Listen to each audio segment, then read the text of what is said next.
Saudara-saudara yang terkasih dalam nama Tuhan Yesus Kristus, selamat pagi. Mari kita beribadah sejenak. Kita menyanyikan Bukwende HKBP dari nomor 813 ayat 2.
Kasih karunia dan damai sejahtera dari Allah Bapa dan dari Kristus Yesus Tuhan menyertai saudara-saudara.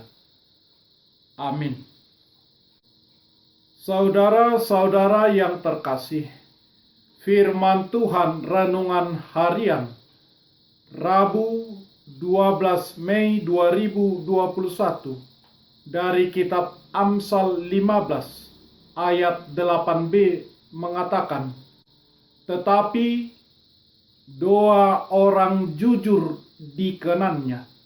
Dalam bahasa Batak Toba mengatakan, alai anggotangiang nihalak partigor lomo nirohanadoi. Demikian firman Tuhan. Saudara-saudara, Alkitab berbicara tentang dua tempat yang berbeda, yaitu surga dan neraka. Surga sangatlah sering dipercakapkan, sering dibicarakan oleh manusia, tetapi neraka jarang disebut, bahkan diabaikan, karena neraka adalah kehancuran. Nabi Yesaya menuliskan, neraka atau dunia orang mati akan membuka kerongkongannya lapang-lapang dan akan mengangakkan mulutnya lebar-lebar dengan tiada terhingga, sehingga lenyap ke dalamnya segala kesemarakan dan keramaian Yerusalem, segala kegaduhannya dan orang-orang yang bersukaria di kota itu.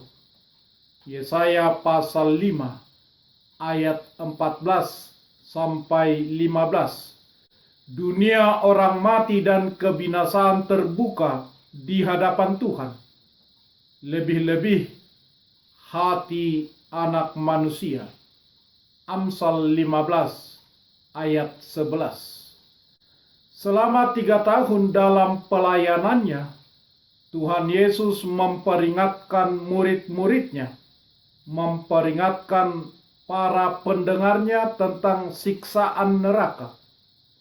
Aku berkata kepadamu, demikian juga akan ada sukacita para malaikat-malaikat Allah, karena satu orang berdosa bertobat. Lukas pasal 15 ayat 10. Ini adalah tentang mereka yang lulus ke surga, lolos dari penghakimannya. Kemudian Injil Lukas pasal 16 ayat 27 sampai ayat 28 mengatakan, sebab masih ada 5 orang saudaraku, supaya ia memperingati mereka dengan sungguh-sungguh, agar mereka jangan masuk kelak ke dalam tempat penderitaan ini. Ini tentang doa permohonan seseorang di neraka kepada 5 saudaranya yang dia tahu terancam akan masuk neraka juga.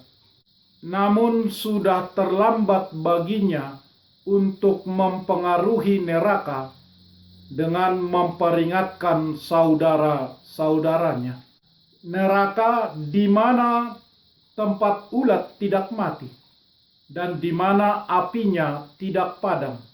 Markus pasal 9 ayat 44, 46, dan 48. Banyak orang percaya bahwa neraka bisa jadi berada di tengah-tengah inti bumi. Ada beberapa orang mengebor jauh ke dalam perut bumi dan tidak menemukannya. Terlalu panas untuk dibor. Tidak ada yang mampu bertahan dari panasnya inti bumi. Di tempat itu, ulat mati dan hangus. Saudara-saudara, renungan harian ini mengatakan doa orang jujur dikenan Tuhan.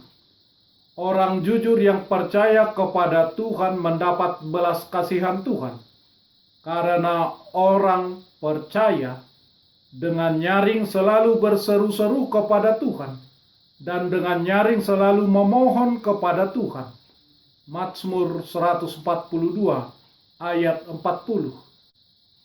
Memohon supaya Tuhan menolong, menguatkan setiap orang yang percaya kepada Tuhan, hidup sesuai kehendak Tuhan. Orang fasik lebih menyukai kegelapan daripada terang, menyenangi perbuatan-perbuatan jahat. Korban orang fasik adalah kekejian bagi Tuhan. Saudara-saudara, jangan datang ke hadapan Tuhan dengan hati yang bengkok dan sesat. Itu bukanlah hal yang baik. Itu adalah kekejian bagi Tuhan. Itu adalah kefasikan. Tetapi setiap orang percaya suka melakukan perbuatan-perbuatan terang, melakukan yang benar, perbuatan-perbuatan yang dilakukan di dalam Tuhan. Lihat Yohanes 3 ayat 19 sampai ayat 20. Sebelum Anda beribadah, pastikan hati Anda murni, maka doa Anda akan dikenan Tuhan. Amin. Marilah kita berdoa. Ya Tuhan Allah yang Maha Suci dalam kebenaran, Engkau adalah pengasih, penyayang, pemurah, dan panjang sabar. Kasihanilah dan ampunilah segala dosa dan kesalahan kami. Tidak ada sesuatu pun yang dapat kami andalkan di hadapan-Mu selain daripada pengasihan-Mu. Kebenaran yang ditetapkan oleh anak-Mu sajalah yang memungkinkan kami datang ke hadapan-Mu. Oleh sebab itu, tolonglah kami menjadi orang yang berlaku jujur dan selalu setia berdoa kepada Tuhan, yang percaya bahwa doa kami dikenan oleh Tuhan dalam nama Yesus Kristus, Tuhan dan Juru Selamat kami. Amin. Mari kita menyanyikan buku nyanyian HKBP dari nomor 813 ayat 2.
Marilah kita bersama-sama berdoa dengan doa Bapa kami. Bapa kami yang di surga, dikuduskanlah namamu. Datanglah kerajaanmu. Jadilah kehendakmu di bumi seperti di surga. Berikanlah kami pada hari ini makanan kami yang secukupnya. Dan ampunilah kami akan kesalahan kami, seperti kami juga telah mengampuni orang yang bersalah kepada kami. Dan janganlah membawa kami ke dalam pencobaan, tetapi lepaskanlah kami daripada yang jahat. Karena Engkau punya kerajaan, dan kekuasaan, dan kemuliaan sampai selama-lamanya. Amin. Anugerah Tuhan Yesus Kristus, kasih setia Allah Bapa, dan persekutuan Roh Kudus menyertai saudara-saudara. Amin.